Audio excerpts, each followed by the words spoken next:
Centro Histórico de Coyoacán, primer ayuntamiento de Anáhuac, barrio de la capital lleno de monumentos, historia, anécdotas, personajes, usos y costumbres que le dan una especie de personalidad.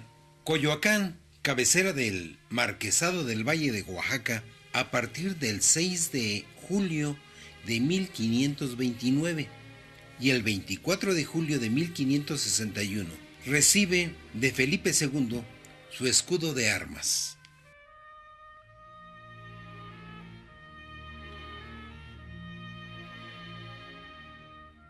Oye, papá, ¿y por dónde iniciamos nuestro recorrido? Bueno, nuestro recorrido lo vamos a iniciar por el Jardín Hidalgo, que es el centro de Coyoacán. El Jardín Hidalgo se encuentra entre las calles de Caballo Calco y Carrillo Puerto. Es el verdadero centro de Coyoacán. Es un parque donde se encuentra el hermoso kiosco decimonónico levantado por órdenes de Porfirio Díaz. Posee una cúpula con vitrales rematada con el águila republicana en bronce. Los fines de semana, además de los conciertos populares, hay mimos, espectáculos de danza, venta de artesanías, trovadores, grupos de baile, talleres al aire libre, exposiciones y mucha gente de todos los niveles sociales. Oye, papá, ¿y qué nos puedes decir del exconvento y parroquia de San Juan Bautista? Quizás es el edificio más importante de Coyoacán. Los dominicos levantaron un edificio provisional en 1528 sobre un calmeca cuyas ruinas se conservan bajo uno de los claustros del convento. La construcción del templo actual se inició en la segunda mitad del siglo XVI e intervinieron en ella Fray Ambrosio de Santa María y Fray Juan de la Cruz. El templo fue objeto de cambios sucesivos durante los siglos XVIII y XIX. En enero de 1787, la iglesia necesitaba reparaciones, pero según registran los autos, el licenciado Manuel Quijano Zavala alegaba que el Marqués del Valle no tenía la obligación de pagar los 8,800 pesos que se necesitaban para iniciar la obra.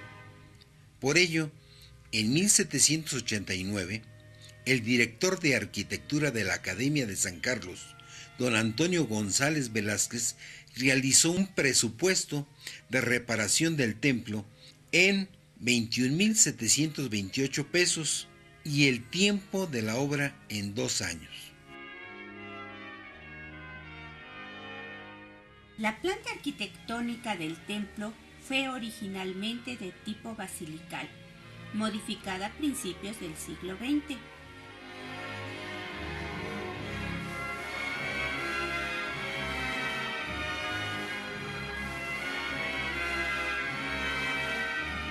Techumbre, la cual es una bóveda de cañón con lunetos decorados con pinturas, y la cúpula es de tambor octagonal con lucarnas enmarcadas a base de cantera, almohadilla. Los muros fueron revestidos por un rodapié de granito, las columnas cubiertas con cantera. El anexo más importante es la Capilla del Rosario, que data del siglo XVIII, ubicada perpendicularmente al presbiterio del templo parroquial. Destaca su retablo dorado de estilo barroco churrigueresco que contiene los óleos alusivos a la vida mariana.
Oye, mamá, ¿y este fue el verdadero Palacio de Cortés?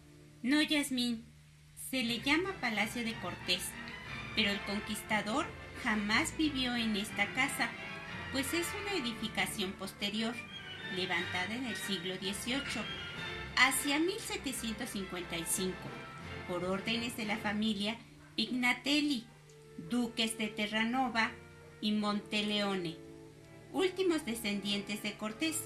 Sin embargo, se cree que allí estuvo el palacio original, donde ocurrió el tormento de Cuauhtémoc. Ahora las invito a hacer un recorrido por lo que era la antigua calle Real, llamada después Santa Catarina y posteriormente Benito Juárez, y actualmente Francisco Sosa, que empieza en el puente de Panzacola y termina en la actual Plaza Hidalgo. En esta casa tampoco habitó el conquistador Diego de Ordaz. Fue construida en el siglo XVII. En su interior se encuentra un patio sevillano en donde todos los arriates están adornados con azulejos de mayólica. Hay una enfriadora de agua revestida de azulejos mallorquines. Novo escribió que los Duvernat, familia de la que procede el actual cronista de Coyoacán, al cambiar los pisos de la llamada Casa de Ordaz, encontraron túneles o comunicaciones subterráneas.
La plaza de Santa Catarina es uno de los barrios más preciados de Coyoacán. Este templo fue construido a principios de la colonia y tuvo una reconstrucción en el siglo XVIII.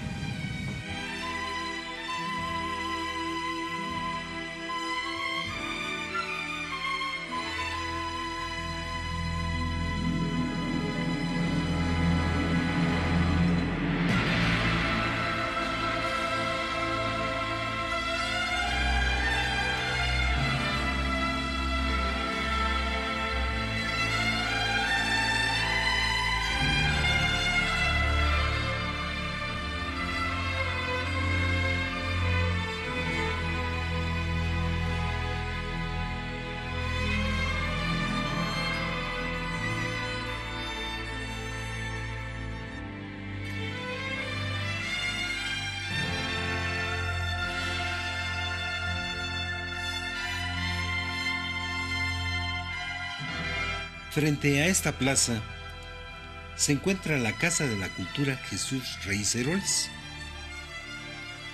El lugar donde se localiza se llamaba Izotitlán en la época prehispánica, ya que ahí abundaban los izotes, planta silvestre cuya fibra se usa para tejer sombreros.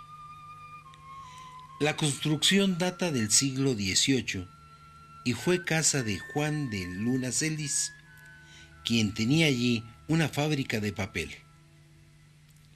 En el siglo XIX fue adquirida por la familia Espinosa de los Monteros y pasó a ser propiedad de Francisco Armida en 1912. En los años de 1940 se hicieron varias reformas y ampliaciones, sin alterar el estilo. En 1985 estaba en poder del gobierno, que la donó junto con otros solares para fundar la Casa de la Cultura, que lleva el nombre de uno de los más destacados políticos e intelectuales del siglo XX. Cuenta con 3 galerías de exposiciones, una galería gastronómica y 2 salones de usos múltiples, para conferencias, mesas redondas, seminarios, conciertos y presentaciones de libros.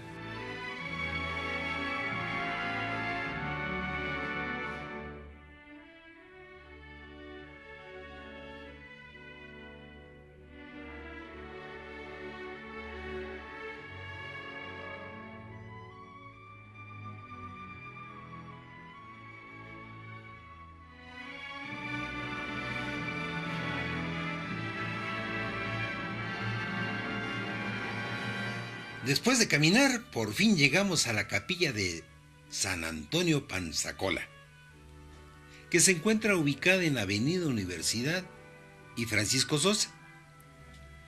En el pequeño y recóndito barrio de San Antonio, hoy asimilado al barrio de Santa Catarina, se encuentra una pequeña capilla dedicada a San Antonio Panzacola, que perteneció a los frailes carmelitas, situada junto a lo que fue un pintoresco puente de piedra sobre el río Magdalena.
Este barrio, como ya se dijo, está unido al centro histórico de Coyoacán, por lo que era la antigua calle Real.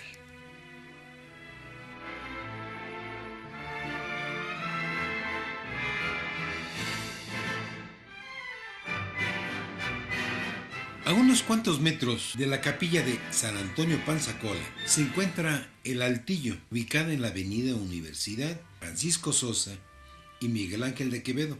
El Altillo es un casco de antigua hacienda del mismo nombre que se sitúa al oriente del río Magdalena, las poblaciones de San Ángel y Coyoacán. La fachada del casco es de 2 pisos, con una espadaña del lado izquierdo. Junto al patio había una pequeña capilla familiar dedicada a San José, conservándose el retablo y la imagen originales.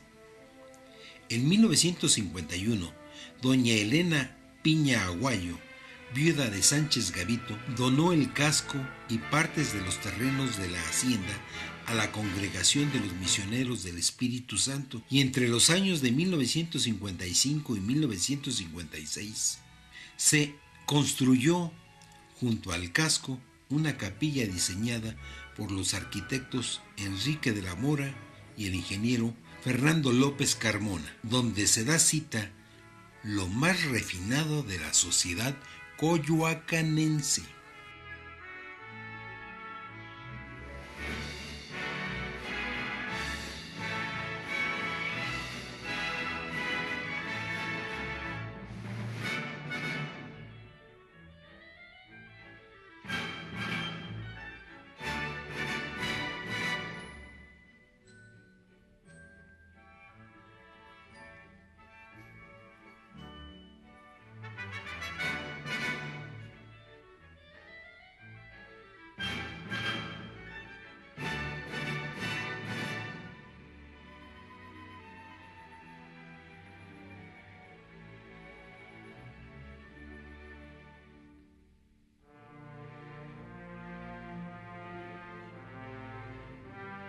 Ese es el Museo de la Acuarela Mexicana, que se encuentra ubicado en Salvador Novo, número 88.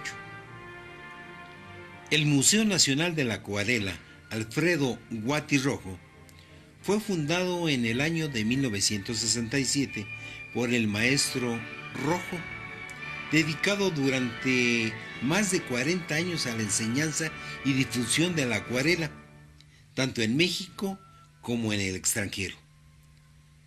El museo rescata la tradición de la acuarela en México, que, a decir de sus fundadores, tiene sus raíces en los pueblos prehispánicos que utilizaban pigmentos disueltos al agua.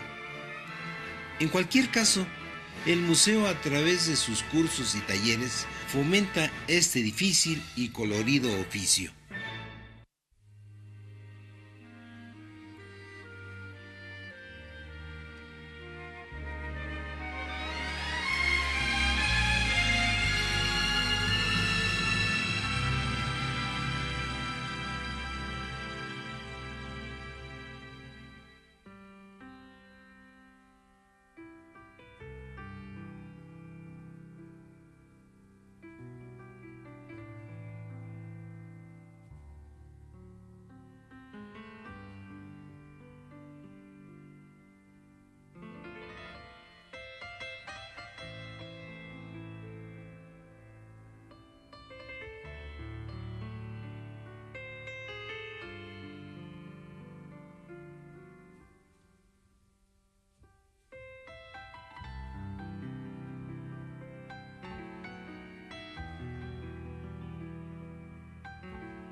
Nos encontramos en el Museo de Culturas Populares, que se encuentra en Hidalgo 289.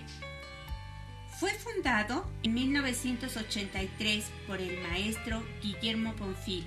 Este museo es un espacio donde se documentan, estudian, preservan, difunden y promueven las diversas manifestaciones de la cultura popular e indígena. Realiza exposiciones temporales de pequeño, mediano y gran formato, con las cuales se busca la preservación, el conocimiento y la difusión del arte popular mexicano.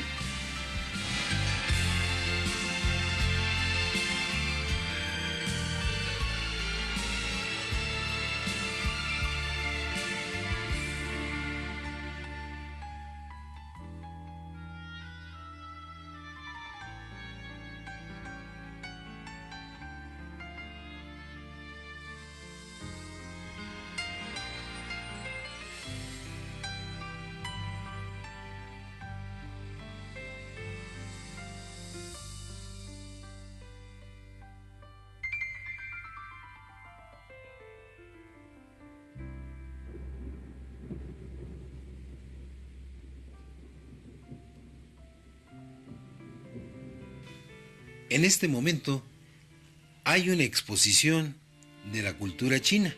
Por lo tanto, los invitamos para que vayamos a ver juntos de qué se trata esa exposición y qué cosas gratas vamos a encontrar.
Para conocer el centro histórico de Coyoacán, necesariamente tenemos que caminar.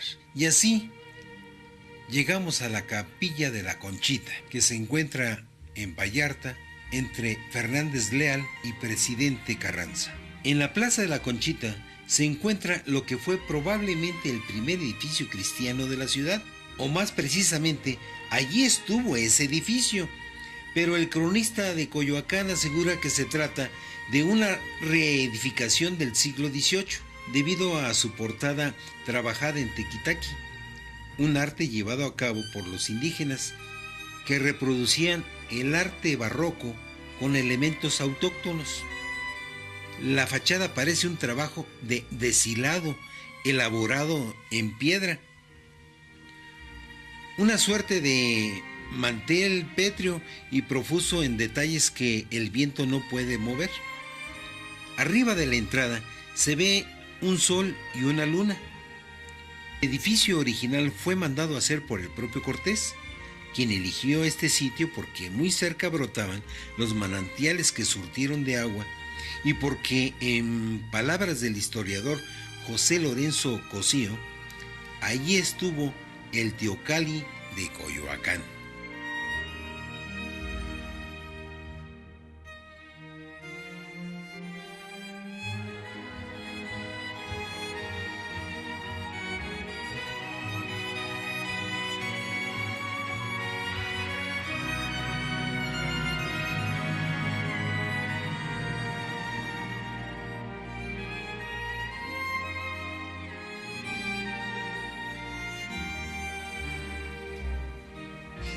Muy cerca del Templo de la Conchita se encuentra la Casa Colorada, entre las calles de Higuera 57, esquina con Vallarta.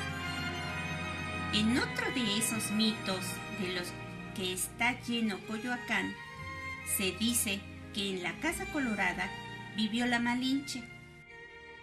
Eso no es verdad. Los historiadores lo ubican como el primer asentamiento hispano del Valle de México, el primer campamento militar de Hernán Cortés, tiempos de la consumación de la conquista. Es una hermosa casa de tezontle, adornada con ajaracas y restaurada durante el siglo XVIII. Así pues, no toque usted el timbre. La Malinche no está en casa.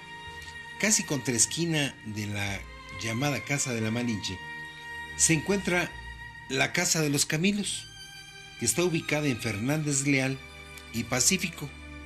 Esta casa fue residencia de los padres Camilos, orden religiosa fundada por Camilo de Lelis, patrón de los hospitales y los enfermos.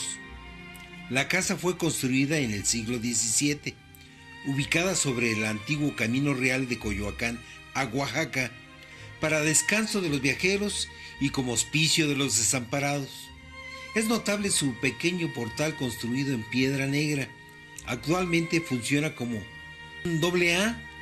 Anteriormente fue un restaurante, pero a lo largo del siglo XX fue cine y café.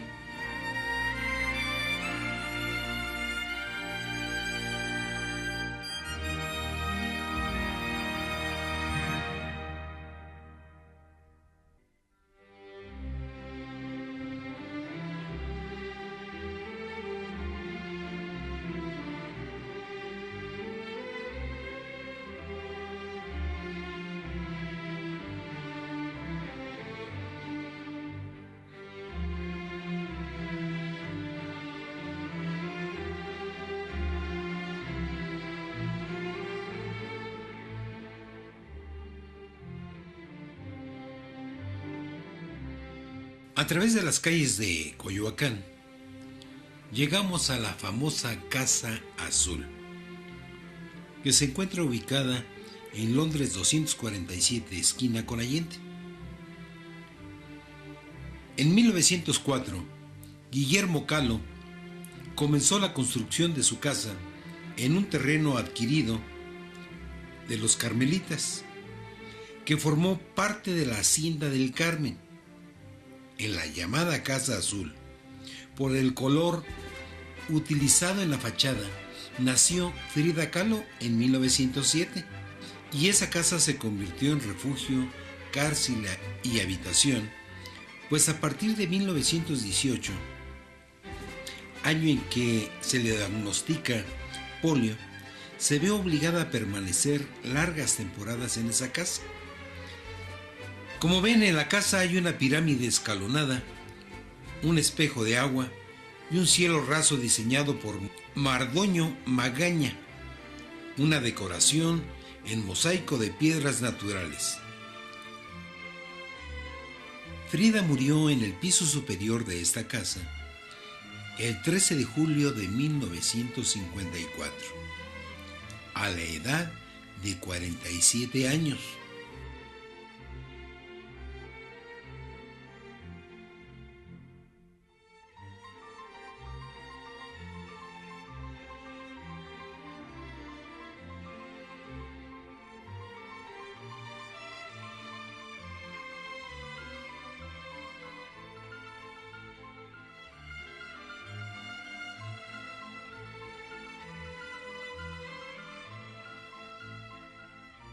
El velorio tuvo lugar en la Casa Azul, que se transformó en museo el 12 de julio de 1958.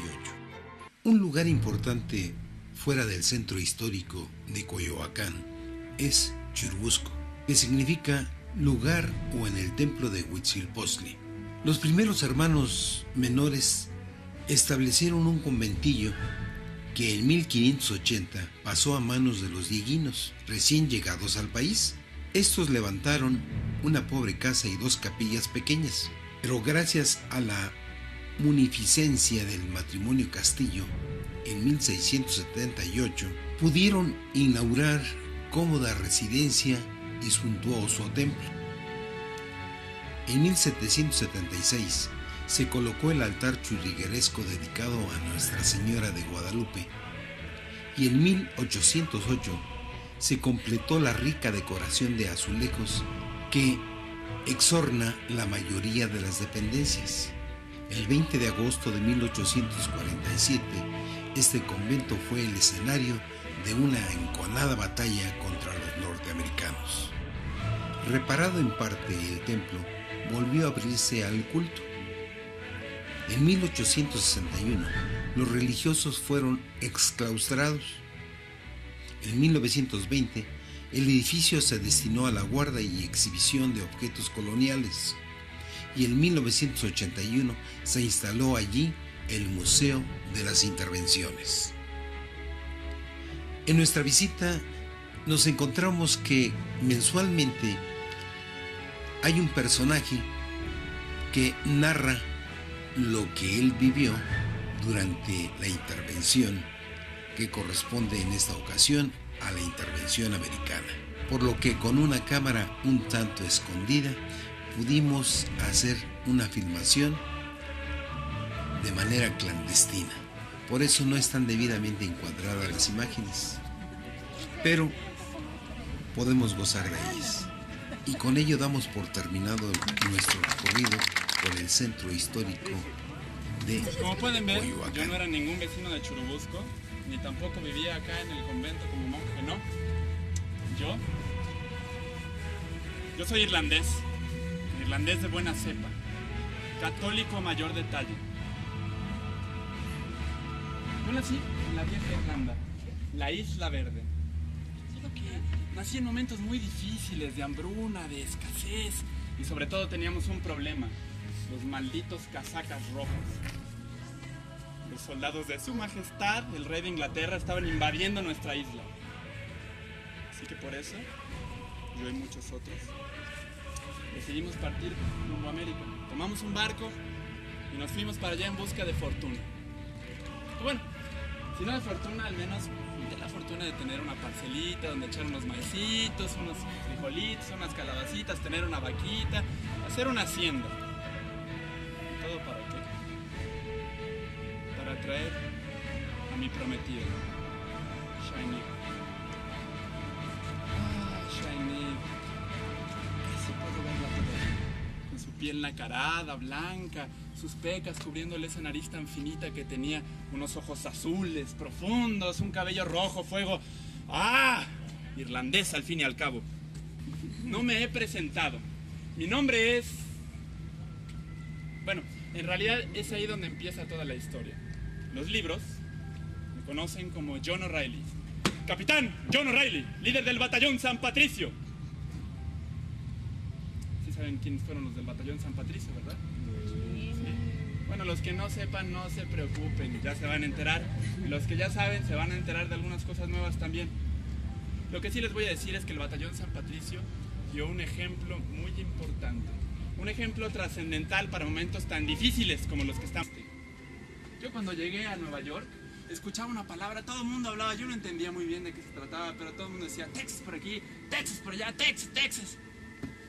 Después me di cuenta, señor, que querían decir Texas, Texas.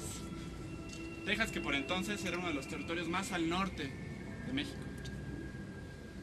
Se organizaban caravanas enteras, cientos de personas que iban con sus carretas y todas sus familias para sentarse allá. El gobierno de México se empezó a dar cuenta que eran demasiados y entonces empezó a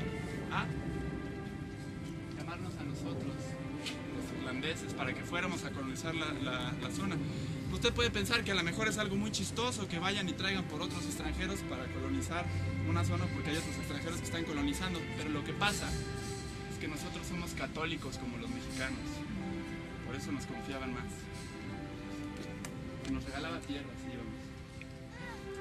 Sin embargo, fracasó la estrategia del gobierno mexicano y para el 2 de marzo de 1836 había tantos protestantes en Texas que decidieron declarar la independencia.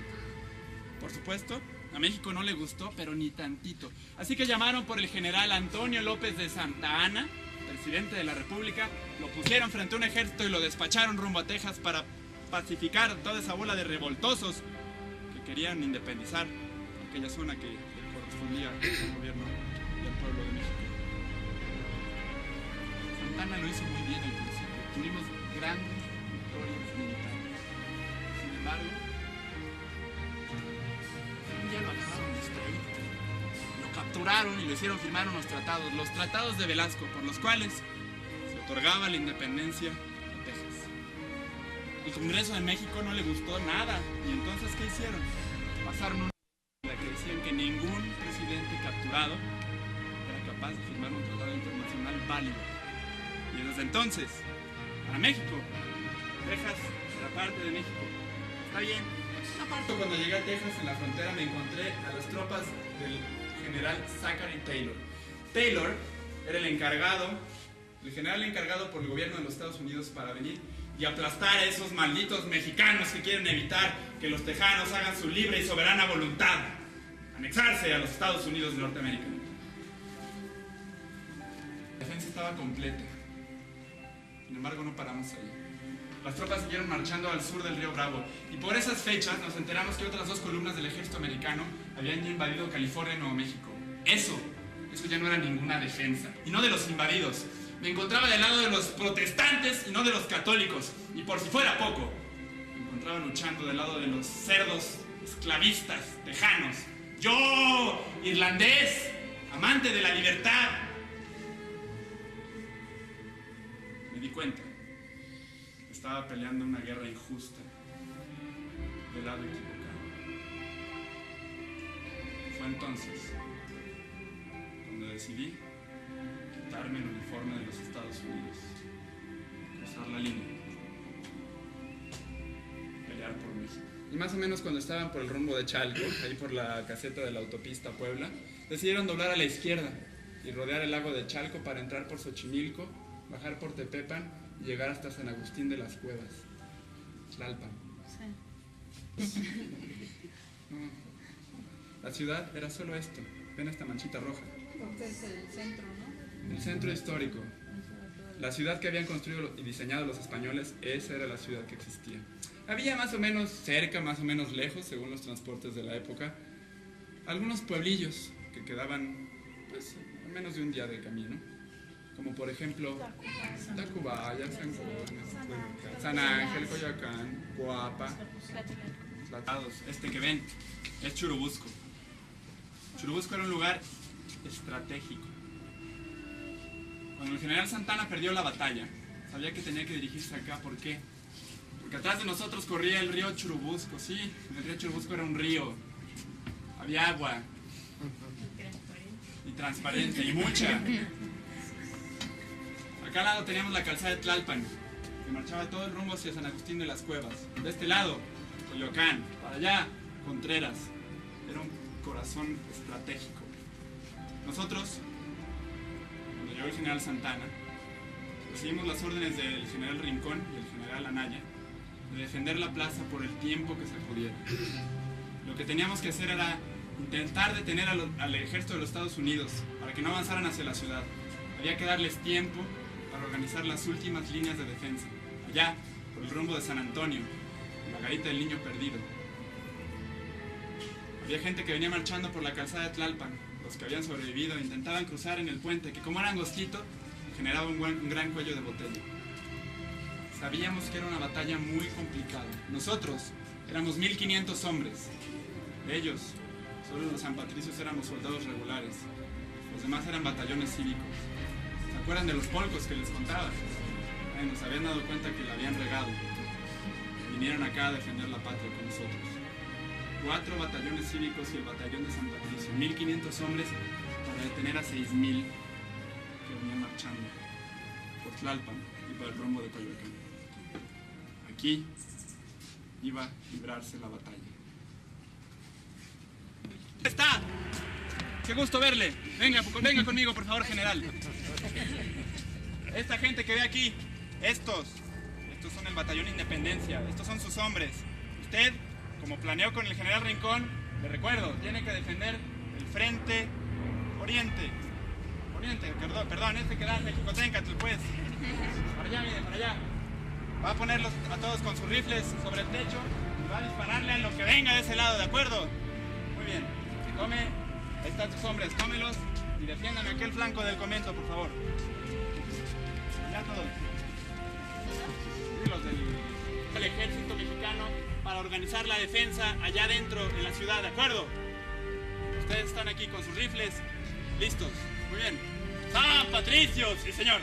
Ustedes están al mando de la artillería. La artillería se va a poner aquí en la hornacina. Va a defender frente sur del poniente. Va a atacar con los cañones a todo lo que venga en estas dos direcciones, ¿de acuerdo? Sí, señor. Muy bien. ¡Preparados! Creo que ahí vienen ya. ¡Preparen!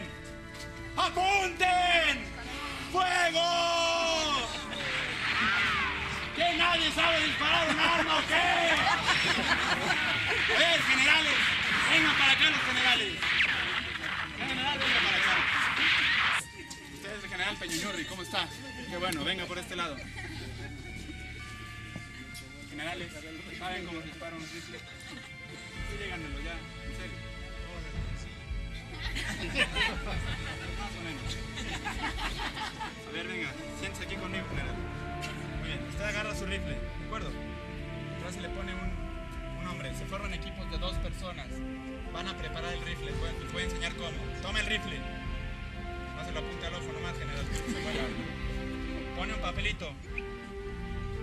Toma la pólvora. Una bala.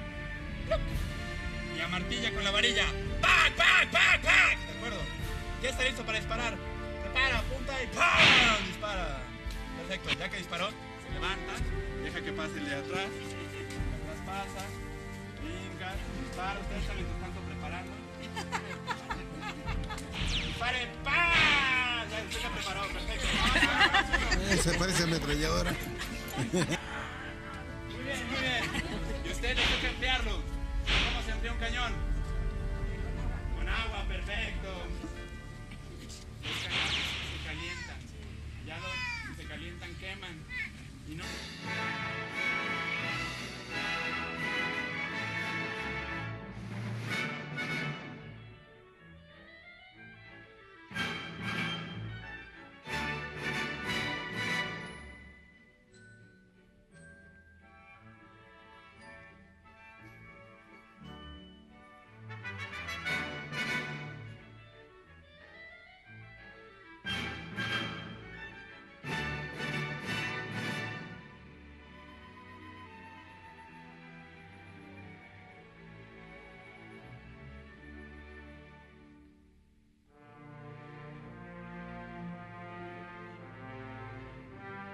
Este es el Museo de la Acuarela Mexicana, que se encuentra ubicado en Salvador Novo, número 88. El Museo Nacional de la Acuarela Alfredo Guati Rojo fue fundado en el año de 1967 por el maestro Rojo, dedicado durante más de 40 años a la enseñanza y difusión de la acuarela, tanto en México como en el extranjero. El museo rescata la tradición de la acuarela en México, que, a decir de sus fundadores, tiene sus raíces en los pueblos prehispánicos que utilizaban pigmentos disueltos al agua. En cualquier caso, el museo, a través de sus cursos y talleres, fomenta este difícil y colorido oficio.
En este momento hay una exposición de la cultura china.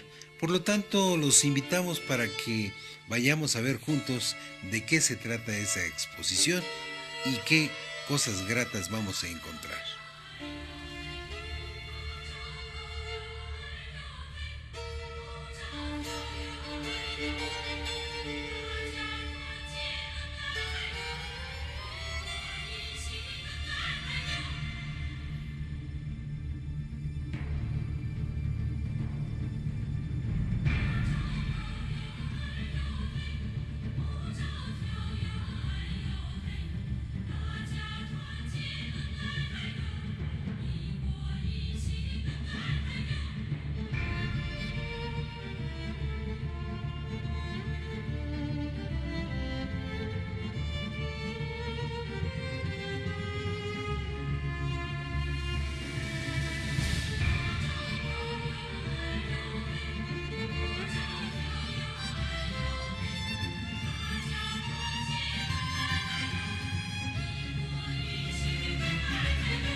Antonio López de Santa Anna, presidente de la República, lo pusieron frente a un ejército y lo despacharon rumbo a Texas para pacificar toda esa bola de revoltosos que querían independizar aquella zona que correspondía al gobierno del pueblo de México.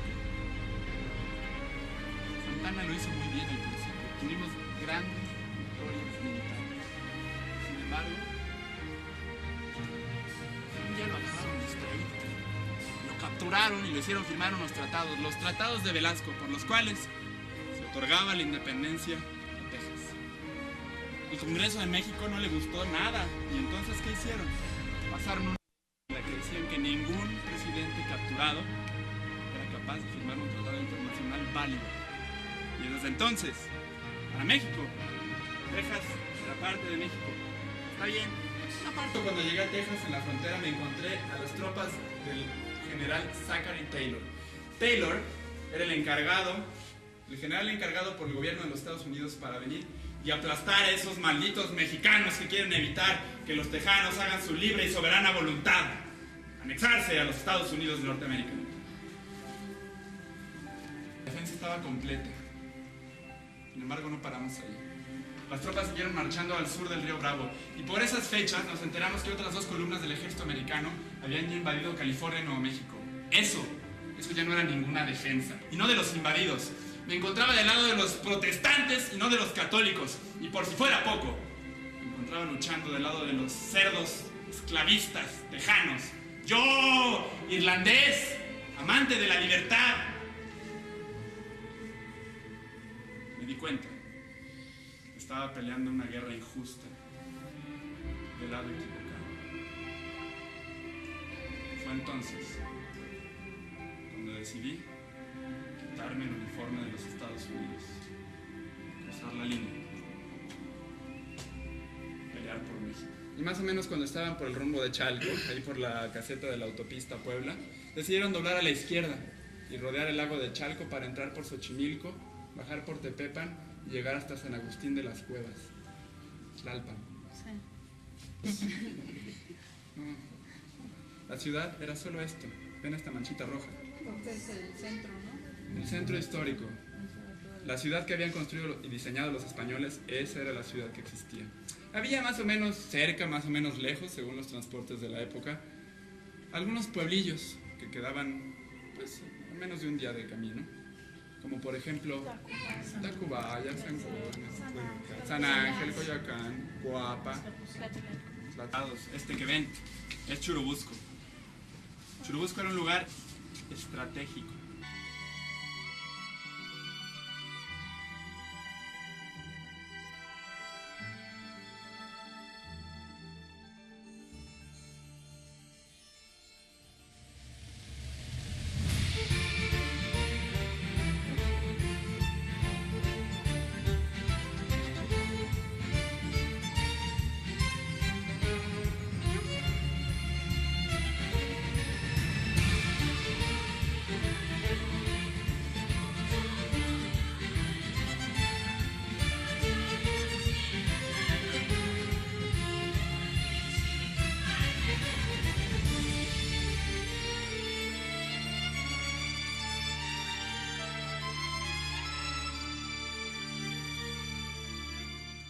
Para conocer el centro histórico de Coyoacán, necesariamente tenemos que caminar.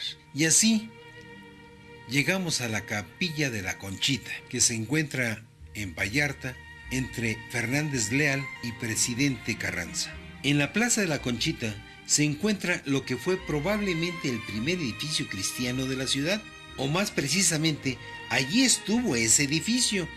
Pero el cronista de Coyoacán asegura que se trata de una reedificación del siglo XVIII, debido a su portada trabajada en tequitaqui, un arte llevado a cabo por los indígenas que reproducían el arte barroco con elementos autóctonos.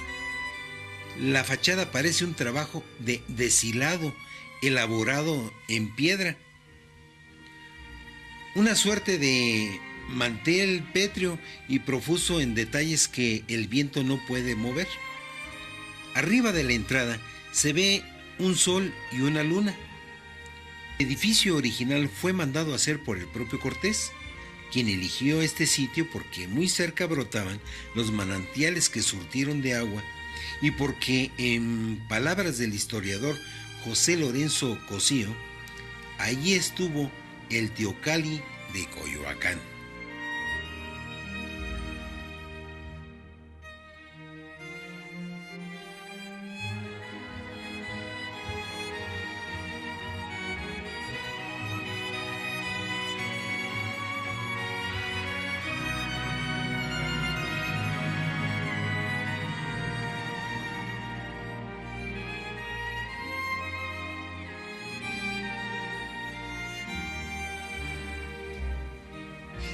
Muy cerca del Templo de la Conchita se encuentra la Casa Colorada, entre las calles de Higuera 57, esquina con Vallarta. En otro de esos... En 1985 estaba en poder del gobierno, que la donó junto con otros solares para fundar la Casa de la Cultura, que lleva el nombre de uno de los más destacados políticos e intelectuales del siglo XX. Cuenta con 3 galerías de exposiciones, una galería gastronómica y 2 salones de usos múltiples, para conferencias, mesas redondas, seminarios, conciertos y presentaciones de libros.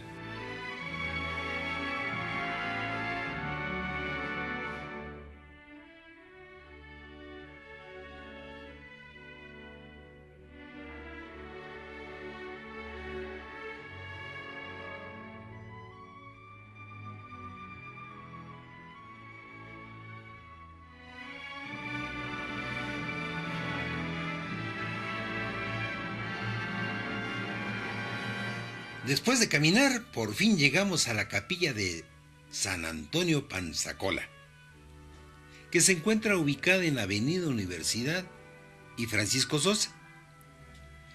En el pequeño y recóndito barrio de San Antonio, hoy asimilado al barrio de Santa Catarina, se encuentra una pequeña capilla dedicada a San Antonio Panzacola, que perteneció a los frailes carmelitas, situada junto a lo que fue un pintoresco puente de piedra sobre el río Magdalena.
Este barrio, como ya se dijo, está unido al centro histórico de Coyoacán, por lo que era la antigua calle Real. Está ubicada en Fernández Leal y Pacífico. Esta casa fue residencia de los padres Camilos, orden religiosa fundada por Camilo de Lelis, patrón de los hospitales y los enfermos. La casa fue construida en el siglo XVII, ubicada sobre el antiguo Camino Real de Coyoacán a Oaxaca, para descanso de los viajeros y como hospicio de los desamparados. Es notable su pequeño portal construido en piedra negra. Actualmente funciona como un AA. Anteriormente fue un restaurante, pero a lo largo del siglo XX fue cine y café.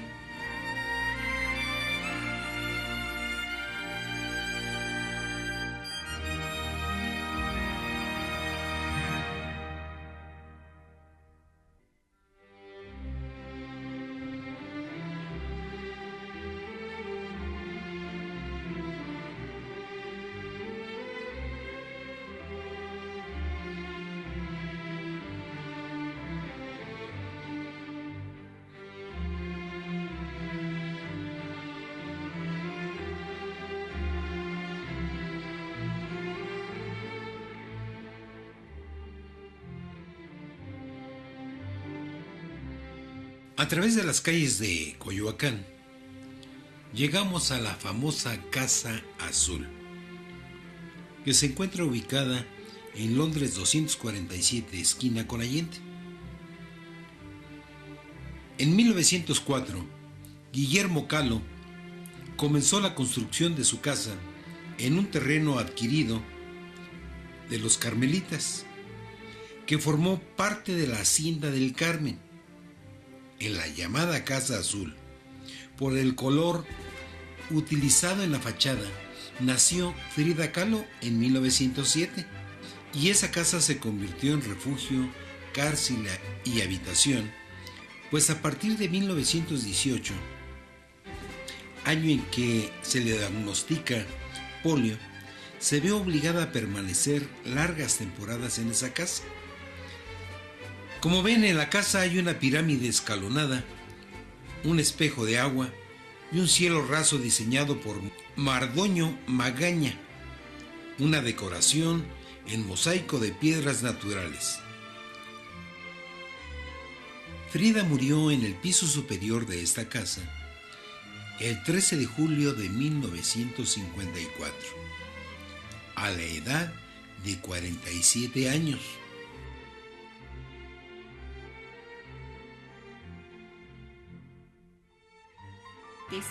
Están adornados con azulejos de mayólica. Hay una enfriadora de agua revestida de azulejos mallorquines.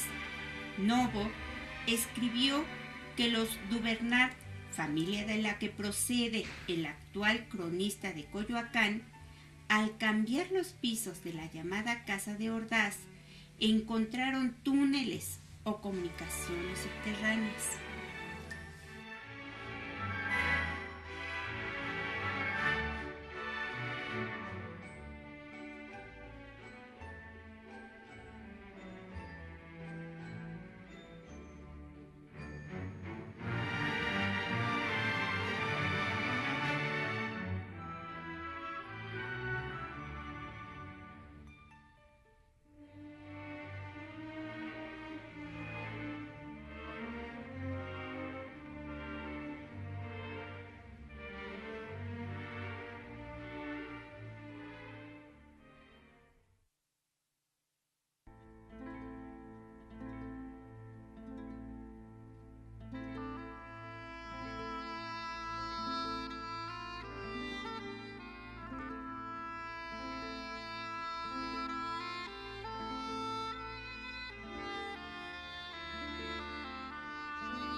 La plaza de Santa Catarina es uno de los barrios más preciados de Coyoacán.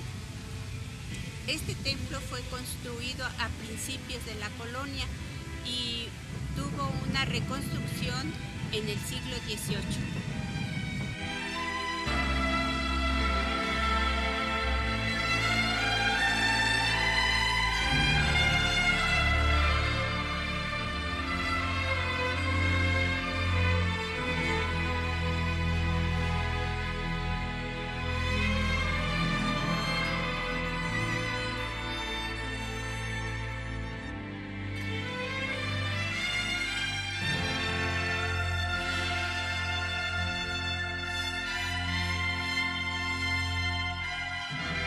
Frente a esta plaza se encuentra la Casa de la Cultura Jesús Reyes Heroles. El lugar donde se localiza se llamaba Izotitlán en la época prehispánica, ya que ahí abundaban los izotes, planta silvestre cuya fibra se usa para tejer sombreros. La construcción data del siglo XVIII y fue casa de Juan de Luna Celis, quien tenía allí una fábrica de papel. En el siglo XIX fue adquirida por la familia Espinosa de los Monteros y pasó a ser propiedad de Francisco Armida en 1912. En los años de 1940 se hicieron varias reformas y ampliaciones, sin alterar el estilo. En 1985 estaba en poder del gobierno, que la donó junto con otros solares para fundar la Casa de la Cultura, que lleva el nombre de uno de los más destacados políticos e intelectuales del siglo XX. Cuenta con 3 galerías de exposiciones, una galería gastronómica y 2 salones de usos múltiples, para conferencias, mesas redondas, seminarios, conciertos y presentaciones de libros.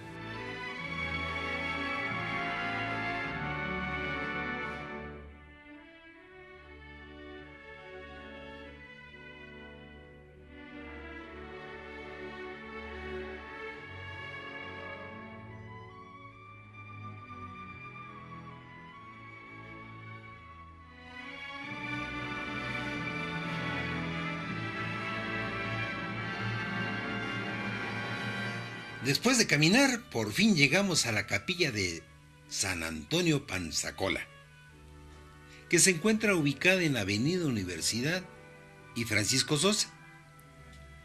En el pequeño y recóndito barrio de San Antonio, hoy asimilado al barrio de Santa Catarina, se encuentra una pequeña capilla dedicada a San Antonio Panzacola, que perteneció a los frailes carmelitas.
La plaza de Santa Catarina es uno de los barrios más preciados de Coyoacán.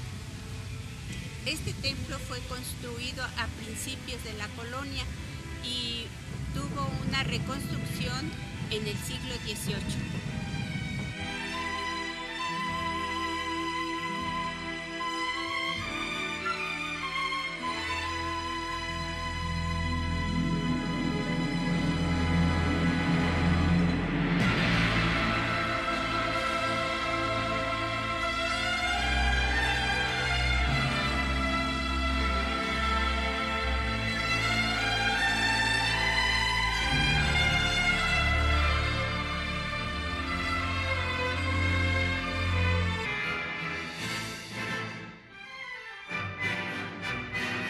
A unos cuantos metros de la capilla de San Antonio Panzacola se encuentra el Altillo, ubicada en la Avenida Universidad, Francisco Sosa y Miguel Ángel de Quevedo. El Altillo es un casco de antigua hacienda del mismo nombre que se sitúa al oriente del río Magdalena, las poblaciones de San Ángel y Coyoacán. La fachada del casco es de 2 pisos, con una espadaña del lado izquierdo. Junto al patio había una pequeña capilla familiar dedicada a San José, conservándose el retablo y la imagen originales. En 1951, doña Elena Piña Aguayo, viuda de Sánchez Gavito, donó el casco y partes de los terrenos de la hacienda a la Congregación de los Misioneros del Espíritu Santo, y entre los años de 1955 y 1956 se construyó junto al casco una capilla diseñada por los arquitectos Enrique de la Mora y el ingeniero Fernando López Carmona, donde se da cita lo más refinado de la sociedad coyoacanense.